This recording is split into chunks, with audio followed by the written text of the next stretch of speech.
আসসালামু আলাইকুম সবাইকে। কেমন আছেন সবাই? আশা করি সবার রমাদান ভালোভাবে যাচ্ছে।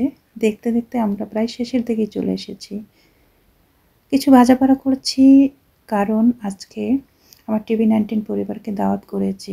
আব্বা-আম্মা চলে যাওয়ার পরে বাসায় তেমন ইফতারের আয়োজন হয় না, কারণ ভালো লাগে না। আমরা ৩ জন ৩ জায়গায় থাকি।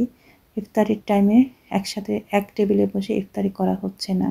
তা সময়টা খুব খারাপভাবে যাচ্ছে, তবে রহমতের মাস, রহমত সবার উপর বর্ষণ হোক সেটা সবসময় দোয়া করি। ব্যস্ততায় যাচ্ছে সেজন্যই আসলে খারাপ লাগছে। যাই হোক, আজকে আমার ছোট্ট পরিবার টিভি-19 পরিবারকে দাওয়াত করেছি।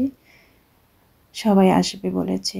কিন্তু যে মানুষটি সবসময় আমার দাওয়াত কখনো মিস করেনি, তাকে যখন যেভাবেই বলেছি না কেন খুব হাসিমুখে যে মানুষটা আসতো, আজকে আজকে ইফতার টেবিলে সে থাকবে না। সে পৃথিবীতেই নেই, ভাবতেই খারাপ লাগছে। বলছি তাহমিনা আপার কথা। এই লন্ডনে এসে তার সাথে পরিচয় হয়েছে, কিন্তু পরিচয়ের পর থেকে আজ পর্যন্ত যখন আপাকে দাওয়াত করেছি আপা আসতো, সবসময় খোঁজ নিত। আমি যখন খুব অসুস্থ, এই মানুষটি সবচেয়ে বেশি ফোনে আমার খোঁজ খবর নিয়েছে, অথচ সেই মানুষটি আজকে আমাদের মাঝে নেই। সারাদিন মনটা বেশ খারাপ লাগছে, ইফতার বাজছে আর তার কথাই মনে পড়ছে। অদ্ভুত মানুষের জীবন। এই আছি, এই নেই। কেউ জানে না কে কখন কোথায় চলে যাবে। তারপরও আপার জন্য সবসময় দোয়া করি। আপা যাতে ওপারে গিয়ে ভালো থাকে, আমাদের অন্তরে সে থাকবে সারা জীবন। আমার টিভি-19 পরিবারের আমরা ছোট্ট পরিবার, তবে আমাদের সবার মধ্যে সুন্দর একটা বন্ডিং আছে। যেই কোনো অনুষ্ঠানে হোক না কেন আমরা একসাথে পথ চলি খুব সুন্দরভাবেই। যেহেতু ওদেরকে দাওয়াত করেছি, পাশে 2টা বাসায় ইফতারও দেব, তো সেটারও আয়োজন করতেছি।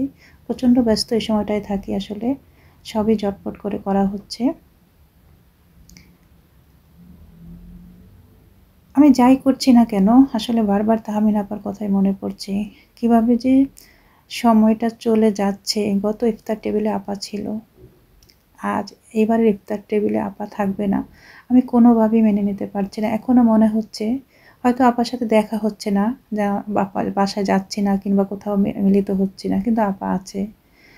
একবারও মনে হয় না যে আপা আমাদের মাঝে নেই, এই পৃথিবীতে নেই।